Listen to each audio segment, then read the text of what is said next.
Hello mga idol, sa video na to ay magpapalit naman tayo ng LCD ng Infinix Hot 30i. Ito po ay pinalalamove lang po ito. At same day, nakuha din po kagad. So ayan, buksan na po natin. So step by step po ang paggawa natin para makita nyo kung paano ito pinapalitan ng LCD ang Infinix Hot 30i. So ayan, ito po yung naging issue niya. Ayan, kung napapansin nyo guys, sobrang labo po ng screen niya. Parang isang relasyon na kulang sa dilig. May mga guhit-guhit po siya at talagang, ayan, kung napapansin nyo po, nalaglag daw po ito at ang nangyari, ayan, nagkaguhit-guhit ang display. Bata lang daw po ang gumamit nito, niregalo, 7 years old. So, ang nangyari, ayan, nung nabagsak ay nagkaroon po ng guhit-guhit. So, hindi na po talaga yan ma-repair. Ang kailangan dyan, palitan. So, ayan, tanggalin na po natin. Una natin gagawin dito, tanggalin natin yung likod. So, gamit po tayo ng hair blower or hot air. So, kung wala naman kayong hair blower or hot air, gamit po kayo ng pangtastas na manipis para, ayan, tastasin nyo lang yan ang gilid-gilid at maalis nyo na yan yung takip na mismo. So, bagong model lang po ito, 2023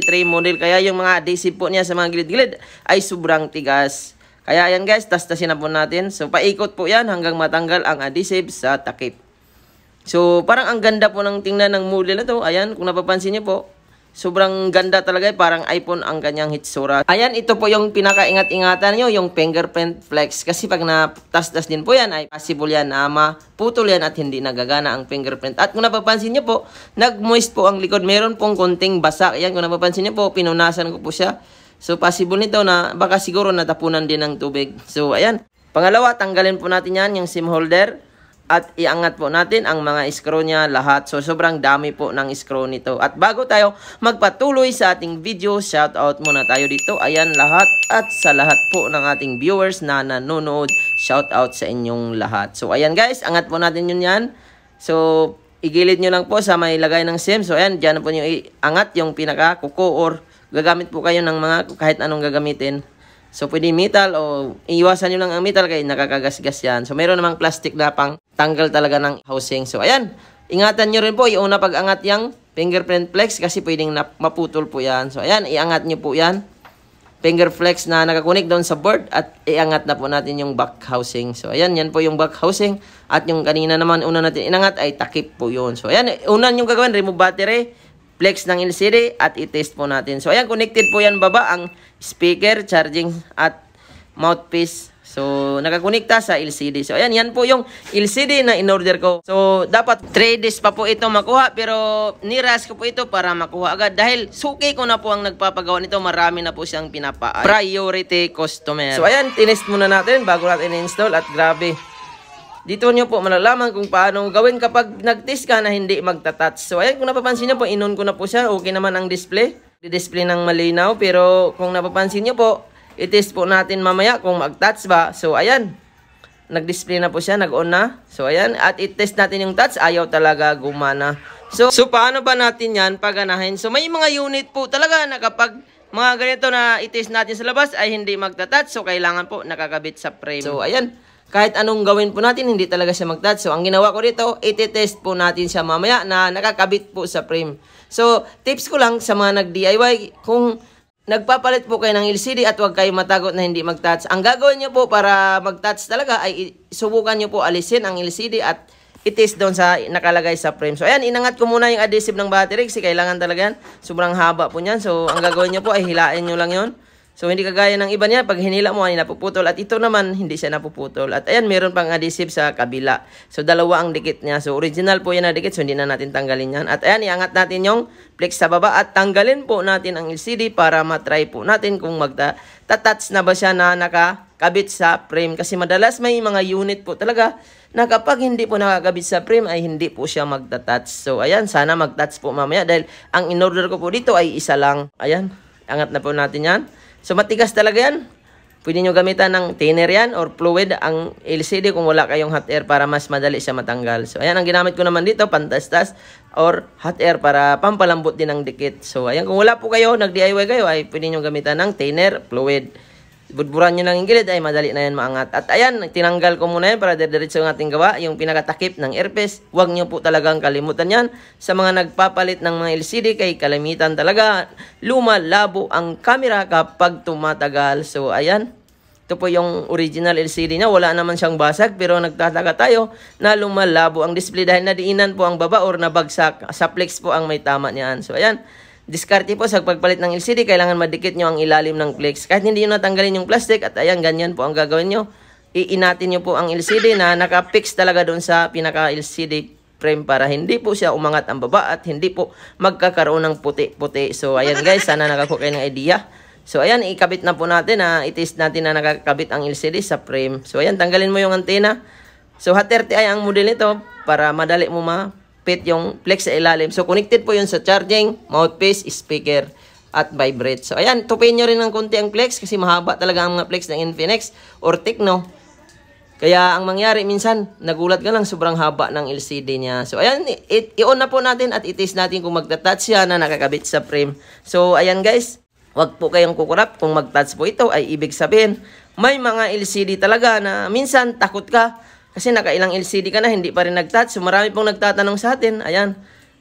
Kung napapansin nyo po, nagta-touch na po siya. Normal ang ilaw. Ayan, kung napapansin nyo, sobrang lambot po ng touch nung nakakabit sa frame. Ibig pong sabihin, meron talagang LCD or minsan nagkabit ka ng ganito. Bumili ka sa online at tinesting mo na hindi nakakabit sa frame, na hindi nag-touch at kinabahan ka dahil bakala mo talaga sablay. So dito, kung napanood mo ang video ito at hindi mo pa siya naikabit sa frame, ay pwede nyo pong subukan. At sigurado ako na magawa nyo po ng normal yan kapag naka-encounter kayo ng ganito. So ayan, nilagyan ko rin siya ng adhesive. So kanina, tinanggal natin yung puti at nilagyan ko siya ng adhesive ang battery doon sa ilalim para hindi mag-uga-uga kapag nahuhulog. So, kung meron namang dikit na original, so pwede naman dinalagyan ng adhesive.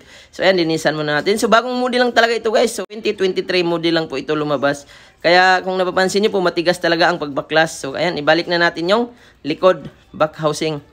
So, ingat-ingat sa pagpit. So, ayan, di naman yan basta-basta mabasag. Basta kontrolado mo lang ang paglagay.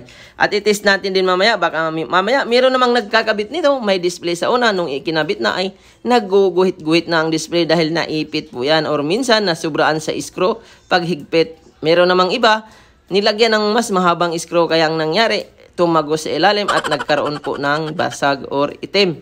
So, ayan, dinikitan ko na yung ilalim. So, ang ginamit ko pong dikit ay puti. So, para iwas dumi. So, kung itim po ang ilagay natin dyan sa puti, ay kapag kumalat po yan, ay pangit na sa tingnan. So, puti po ang ilagay natin.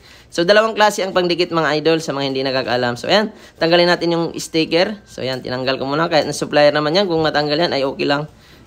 So, wag lang tanggalin ang plastic. So, may warranty po tayo dito sa mga LCD na kinakabit natin. At ayan, ito na nga, huli ko na dinikit ang LCD. So, sa mga hindi nakakaalam, ganun po ako magkabit ng LCD. Hinuhuli ko na talaga siya pagdikit para hindi natin madiin-diinan ang LCD. At kapag sablay ang pagkabit, ay mahirapan tayo magtanggal at may posibilidad na masira po yan. So, ayan, huli na natin dinikit. So, lagyan po natin ng guma. So, pwede naman yan, isabay nyo pagdikit habang kinakabit nyo lahat. So, sa akin naman, so iba. So, pare-pares lang din naman ang kalalabasan. So, lagyan natin ng guma at ayan, ipapadikit po natin. After 2 hours po natin yan alisin sa mga hindi nakakalam para mas lalong dumikit. At ayan na nga, after 2 hours. So, hindi po ito na i-charge. So, tinanggal ko ang charger. Huli ko na kaya hindi po na full charge. So, 2 hours nyo po tanggalin para, lalo na sa mga nag-DIY, para yung LCD at kapit na kapit talaga siya, hindi umaangat. At wala po talaga siyang angat habang tumatagal. Kasi minsan, pag hilaw pa ang dikit, at hindi talaga yan magdikit ng mais. Ayan, ito na po yung finished product. Sobrang fit po ng LCD, ang likod, ayan.